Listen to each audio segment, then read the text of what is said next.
Thomas Ogander, as well as Marcus Moberg, both of them from Sweden.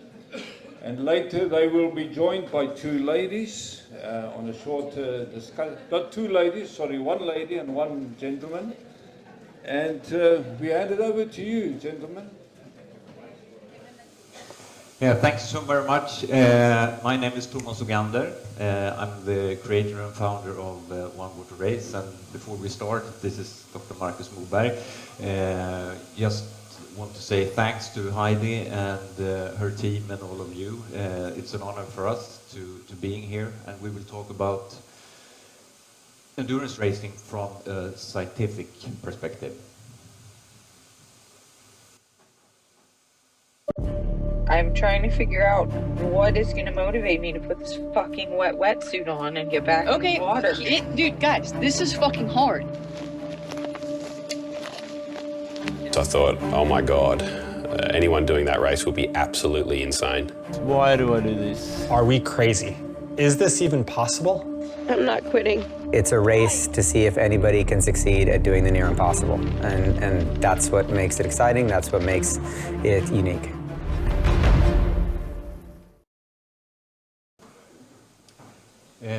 We're talking about human capacity. As I said, my name is Thomas Ogander, and this is Marcus Moberg.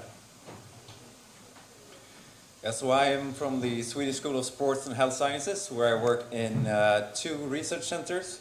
One focusing on exercise for brain function, and also a research center devoted to sport performance and research innovation. Yeah, so to start with, I wanted to tell you a little about the background of this race, and it actually starts with me. I'm from Stockholm, Sweden, and this is my backyard, the Stockholm archipelago. It's fantastic, it's 30,000 islands. That's where I grew up. I also been trained as a Swedish Navy combat divers in this area, so I know the region very well, and I'm an endurance racer. I'm also, apart from this, I've been working with sports media and television all my life, with sports such as Formula 1, the Olympic Games, and so on. And my life changed, I would say, for about 14 years ago, when I did my first swim run world championship. Going from my background as an endurance racer and mostly to triathlon, this was my home, so to speak. Just going man against nature, swimming to an island, running over the islands and swim to the next, and just go on that procedure was fantastic, and absolutely, you know, experience the terrain and everything. That's a territory where I really felt this is my future. This is something that I want to do something with. So the World Championships of swim run, that's about 75 Ks. I've done it 5 times. I have 2 podiums, and that's a part of the Stockholm archipelago. And I started in my mind, why don't we do the whole archipelago? That's about 250 Ks. So about 4 years ago, I decided to do it. I started planning it for about 10 years ago, but that 4 years ago we did it, and me and some of my training friends, and that's where my mind started to think, this is something that I really want to do something about. This would be a fantastic race. So during those 3 days that we did this distance, at that time I started to plan what could I do with this. Then the pandemic came, and then I decided this is something that I really wanted to do. So we have a map here. This is Sweden, Stockholm, Arholma. We have Landsort. This is a part where we have the 30,000 islands. And the race concept is a distance which is, depending on which way you take, between 250 and 270 Ks overall. about 220 Ks of running in very difficult terrain, and about 50 to 70 Ks of swimming. When it comes to the concept, it's quite easy in my mind. I wanted to do it as easy as possible. No track, it's first to finish, start Arholma, ending Landsort, it's non-stop. And then we have an 8-hour rule, because the intensity of this kind of race was engaged me. So you cannot be more than 8 hours behind the first team. The race, as I said, it's the human body and mind. It's all about strategy and planning and orienteering as well. We have no track. And the conditions, it's about 250 transitions. The air temperature at this time is about 10, could be between 10 and 25 degrees Celsius, and the water between 12 and 18 degrees Celsius. And the trick in this race is that the race is divided into 5 sections with unknown checkpoints. So when you start at Arholma, at the start you get the first map of the first stage down here. And then you have some unknown checkpoints. So that's where the planning and strategy comes in. Because you have to plan yourself, which way do I see as the fastest way for me and the team? It's a team race. So then you make the strategy. You came to checkpoint number 1. You get the new map, new map, new map, and new map. And this is interesting because you have the winds, the currents, so you have to really make the right plan for not making the wrong decisions. So it's all ending up being the first at the starting line. And it's a quite tough race, I would say. The conditions are really tough. We have done it now for 2 years. The first year, we had a winning time of 48 hours. And then they didn't stop, they didn't sleep at all during that period of time. This year, we tried to take it a little bit further, because that's my inspiration, and from the scientific perspective as well, what is possible.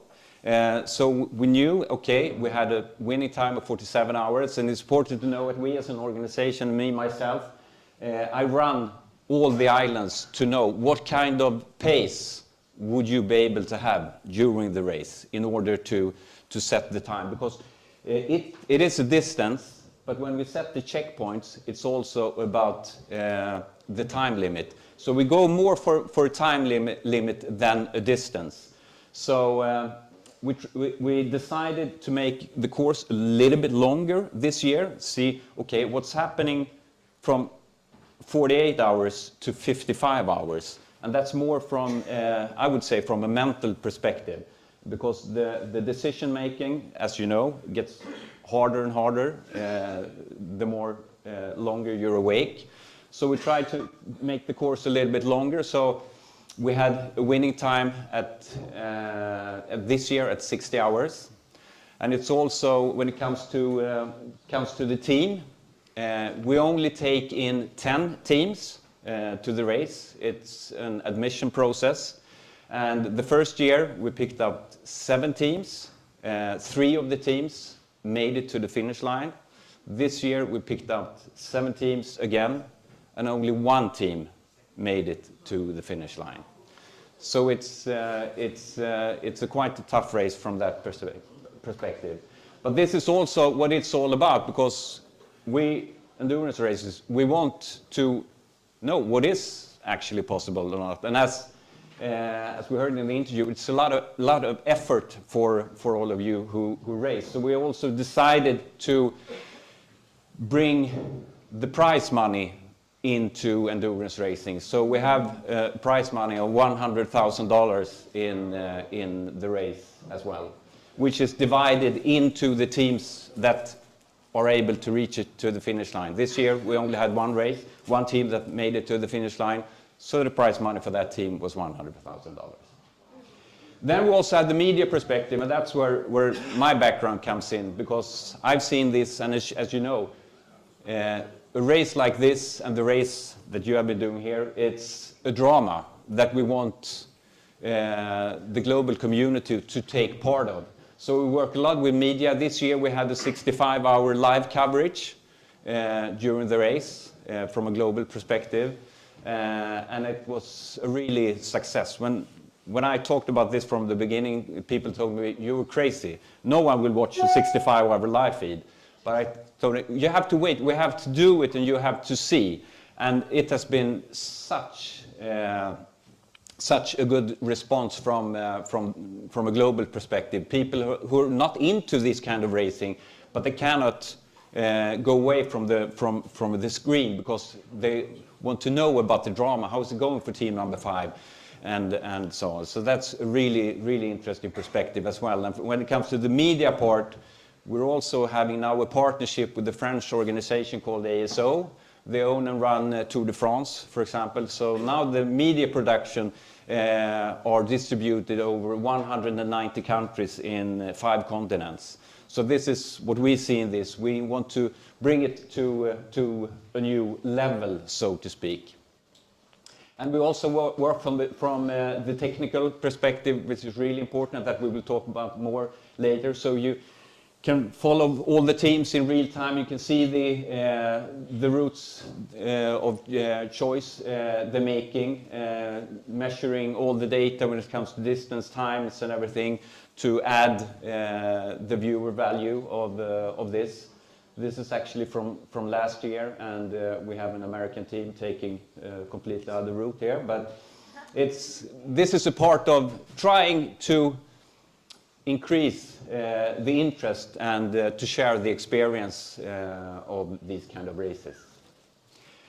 Okay, now over to you, Marcus, because this has been part from the very beginning, from a scientific perspective. What is actually possible, and what are the difference? What makes you go this far, and how can we develop this kind of thinking? And this is just for you to have a look at how the race is doing.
I'm a researcher in human physiology and I love endurance, the endurance aspect. So earlier this year, Thomas contacted me and told me about the race and emphasized that they wanted to learn more by doing research on the race from a scientific perspective, to see how we can push the boundaries. And as a researcher, I was really interested. I mean, the concept was very fascinating. So, but since the race was in August, we started these collaborations earlier this year. It was quite short amount of time. So I figured, all right, we need to see this live. We need to do a pilot and to see what's actually feasible to do in this type of setting. So this research collaboration has just started. So don't expect any complete answers from me today, because this is an ongoing project that we work on for a long time. But just to highlight, so this is I would say the physiological potpourri or mixture of what you encounter at one water race, which is of course quite similar to what you experience during adventure racing. And you have, of course, the endurance component here, and as we said, 250 kilometers. In comparison to the 800 here, that's quite low, but the main difference is the intensity, which is of course higher in this aspect, which evokes a different strain on the body, of course. And that in combination with the example of nutrition. So we had about 50 Ks of swimming, so they spend at least 25% of the racing time in the water, which is a huge component to getting feeding and proper nutrition in. And also, you see in the terrain, quite tricky to run. It's no straight path, getting able to drink and stuff like that. So it's quite a challenge to get proper nutrition. And of course we have the temperature, which can range from 12 degrees water up to maybe 8 degrees in the air. And when it comes to the swimming part, the cold water has a huge chilling component to it. I mean, you get more chilled in the water compared to the same temperature at land. So, and then it also introduces a mixture, because then you put on maybe double wetsuits to cope with the temperature during the long swims. But then you go out, and then it might be 25 degrees in the air and sunny, and then you have to be quick and go straight for running, which introduces a quite distinct change in how you cope with temperature. And I mean, running with double neoprene suits on is not perfect in that essence. And of course, as Thomas mentioned, in the first year, no sleep. This year, the winning team stopped for about 40 minutes. I know that barely of you didn't get any sleep, so that will be basically 60 hours non-stop. And that, of course, introduces a major sleep deprivation. And combining these exhaustion, sleep deprivation, with the cognitive function to do the orienteering is in quite difficult environment, introduces a very, I would say, for me, interesting mix. So, how do we study this? And I mean, as I said, I wanted to be out there to see what's possible to do. And so we started now to look at different aspects. And we wanted to put sensors on a lot of athletes to monitor different aspects of the race. A few athletes participated, so I got a few data points, but first what I wanted to look at is glucose monitoring. As you may know, for diabetes care, we have this continuous glucose monitors, which has in recent years been improved, so to say, for a sports perspective. So these are basically the sensors. If you haven't seen one, it's quite small, which you attach with a small needle and tape to your body. Usually it sits on the arm. And that was an aspect also that I wanted to try. If I put it on the arm, and you have 60 hours of running and swimming, swimsuits coming back on and off, will it even stick? So I put it on the arms on a few racers. They fell off after maybe 24, 48 hours. But I also put it on the abdomen, which worked quite well, actually. So that was a good way to improve. And as you can see here, this is a photo taking from this year's race. I had to actually be out there to pick up a signal with the Bluetooth, which will now work to improve, actually, to have the ambition to get live feeding from all the sensors, actually to monitoring that from the race directory live. So hopefully we can improve that. And also, what we thought would be a critical aspect to look at is, of course, the temperature. As you've seen on the footage, they suffer quite severely from the cold. Of course, you shiver. But does it even become critical? So what we wanted to do is add temperature sensors. So we used this core temperature sensor, which you place on your torso, and it sends a Bluetooth signal continuously, which enables you to monitor both the core temperature and the skin temperature of the person that wears it. So this could be a typical curve from this year. So we have the core temperature above and then the skin temperature below. So core temperature usually around 37, skin temperature around 36, but as the race goes on, it deviates. So, but as you can tell from the core temperature, against what I expected, it didn't get it critical. It actually elevated throughout the race. Of course, the skin temperature decreased quite a lot, and they shivered and they suffered, but it wasn't to a critical point. And what we also realized afterwards, because I didn't have the live data during the race, but this is the curve from one of the subjects who actually got sick. And as you may notice, she had an elevated core temperature at start, so she actually started with a fever, which would have been good to know from a race perspective, but we didn't know it until the end. But as you can see, she had to stop the race due to illness. And we also wanted to look at sort of activity monitoring, but how do you do that in this setting?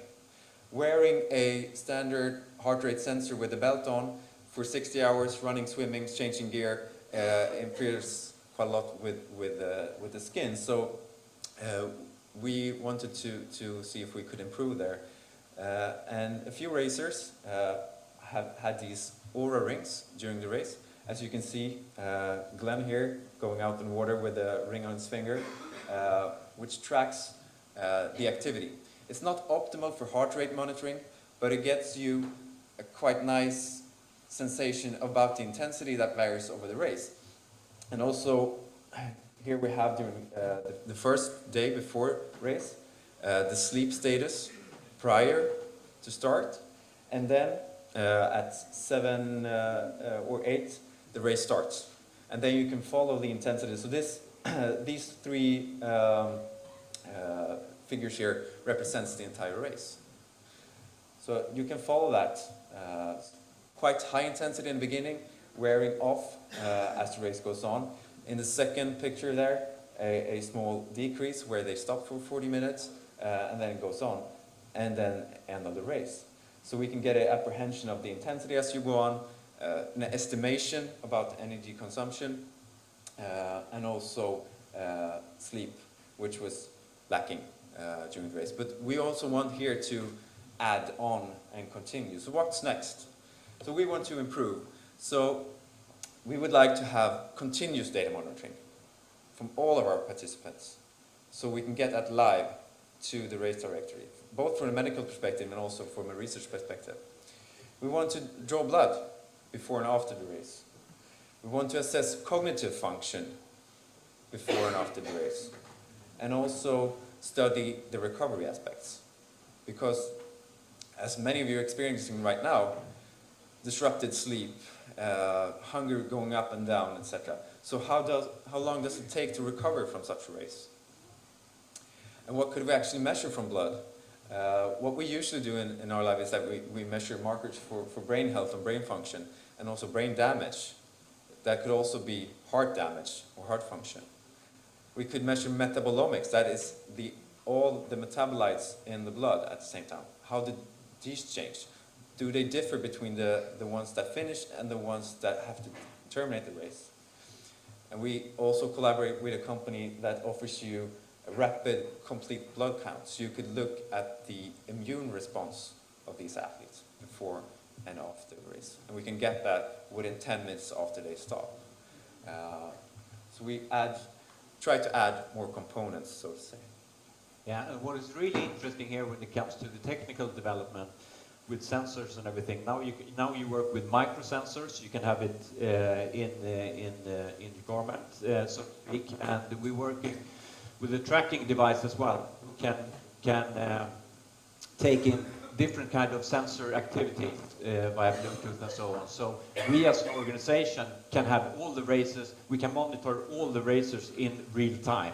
And we can also, from a safety perspective and from a medical perspective, but not at least from also a viewer perspective, to see which team are going well, which team, okay, now they're going into the red zone, so to speak. So it's a really interesting development taking place right now that we really intend to be in head of.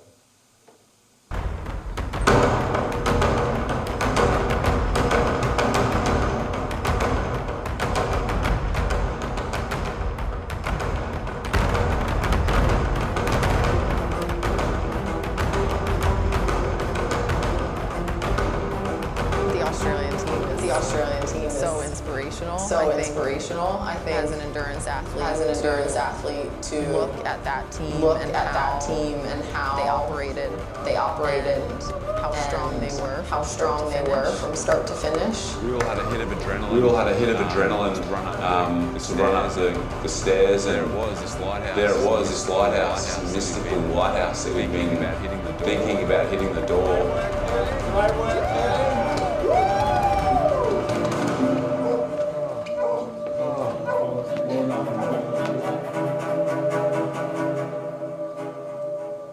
To achieve something like this, it's a big satisfaction sense of satisfaction and pride. I'm very proud of what we managed to achieve and how we worked to get to this point.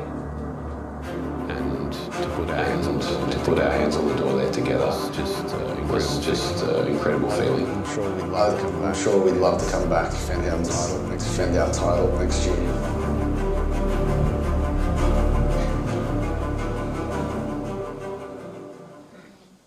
Okay, welcome. The winners of One Water Race 2023, Elizabeth Dornom and Glenn Wilkinson.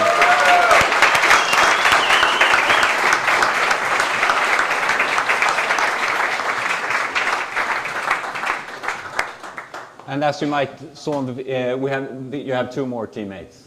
Rob Preston and Julian Dent should be here as well. So looking at this, if we try to compare what you have been doing now compared to One Water Race, what would you say would be the biggest difference in this kind of racing? I think what attracted us first of all to this race was just a very unique challenge of the environment and spending that much time in the water. It's a lot of swimming for anyone, you know, even English Channel swimmers, it's a lot of swimming. So it has a lot of similarities with adventure racing in that you're trying to problem solve throughout the whole race, but the equipment that you need, the gear that you're wearing, and the environment that you're in, that was probably really the biggest challenge for us. And Glenn, what do you say? Well, I think in an event like this, you always, the next leg is, you're looking forward to the next leg. So we off our feet soon, we're on our bikes. Or if our bikes, we're into the kayak. Or if our kayak, we're on a run. But there is not that. It's swimming and running. So the next leg is the last leg. And it's one after the other, and you just keep going. But it's the environment there. It's amazing. Yeah, it's such a special place. And what makes you come back? Why do you do it? Oh, good question. I think we, as adventure racers, we all love racing in a team, and for me, that's why I love adventure racing the most, apart from other sports. Yes. No, that. Yeah, sorry.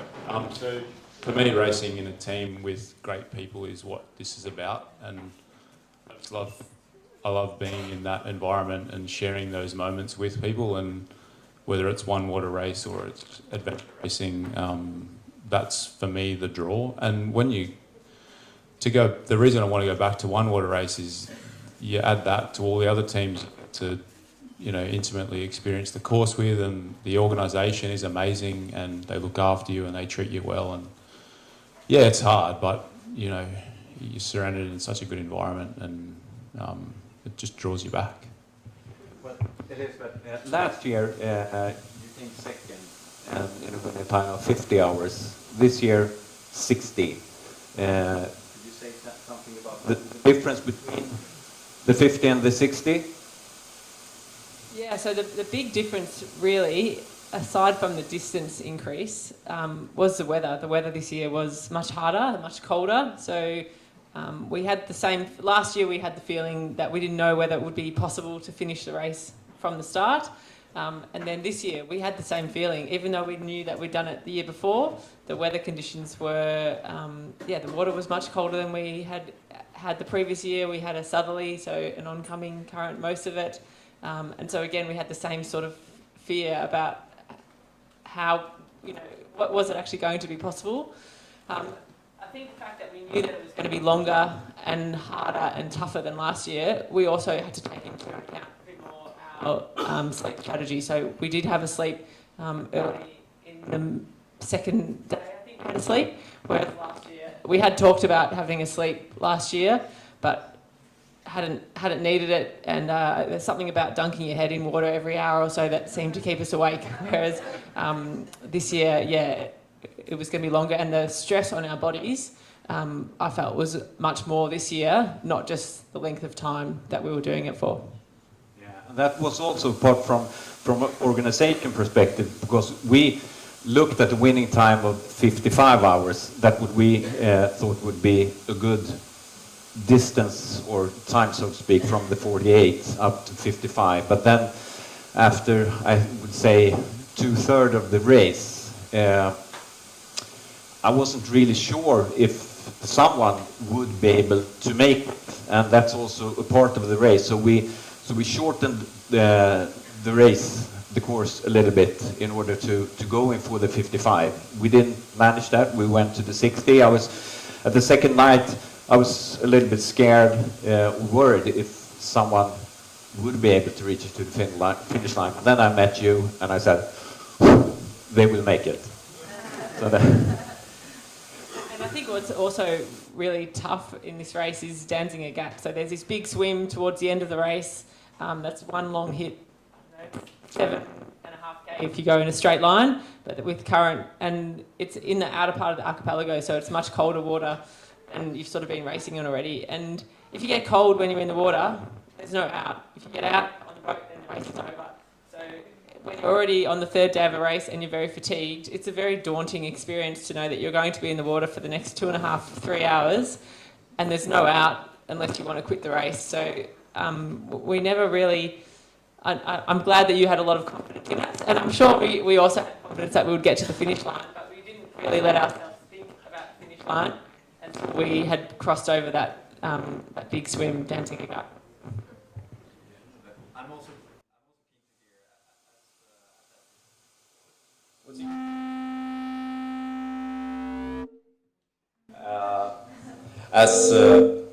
all right, I'll just take this high.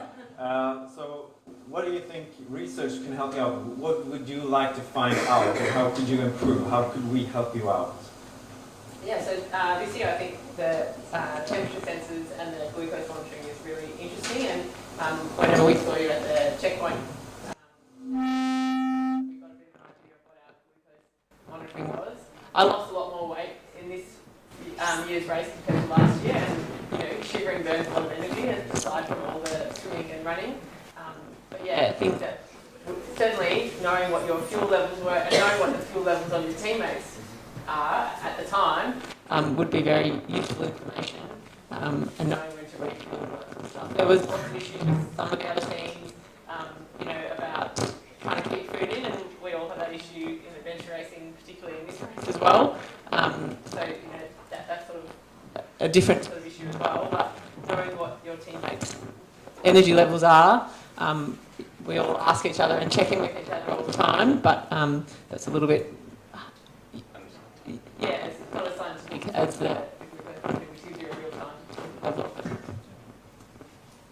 Maybe also as well, especially for the navigator in a team, what their cognitive function was, and that was really one of our big decisions about whether to sleep or not, is how tired or how crisp our navigator was, and knowing that he was fine at the time, but knowing that we still had a long way of the race to go, we wanted to make sure that he stayed that way for the rest of the race and that we didn't unnecessarily extend the race for us because we chose the wrong direction.